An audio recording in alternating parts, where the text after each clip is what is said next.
Good morning, ay, good afternoon everyone. Welcome to rainy Baguio City. Ang ulan-ulan, ang lakas ng ulan. Tignan nyo, parang merong semi-river sa labas.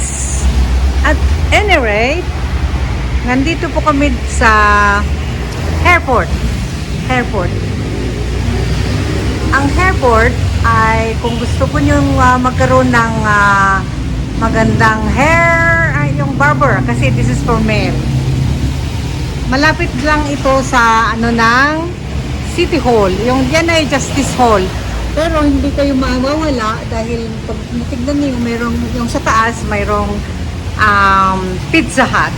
At sa kababa lang po itong airport na ito. Yun. Napunta kami dito dahil itong anak ko, hello, meron pala sila ding customer na pwede palang ladies. Wala pa po. Yan, short lang yan. Ito, kumbaga sa ito yung magagano sa likod. Yung volume. Tapos dito, medyo may naiwan. Yan mo. Kasi short lang yan, 12 seconds. Okay. Oh, great. Aha. Salamat.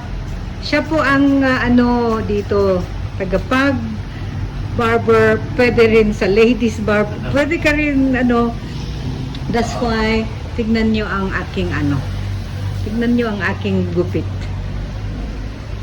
Nice, ha? Oh. See, you come here sa airport. Labsan. Yung guide lang ninyo sa harap ng Justice Hall at sa kababa ng Pizza Hut. Yeah. At siya ang maggugupit sa inyo. Mabait siya. Very good. Very good ang work. Be proud kasi he's proud to you for he likes his job, he loves his job, that's why. Kaya ang resulta ay maganda, di ba? Yes, that's my new haircut, new hairdo. Okay, here you go. So, if you come here at airport, ano yung pangalan? Airport? Lapsan. Sa Lapsan.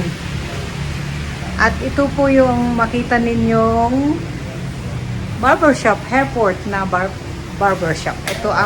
Siya po ang dito, manager. Anong pangalan mo, sir? Kuya Don na po. Kuya Don. At ito si Bati. How did you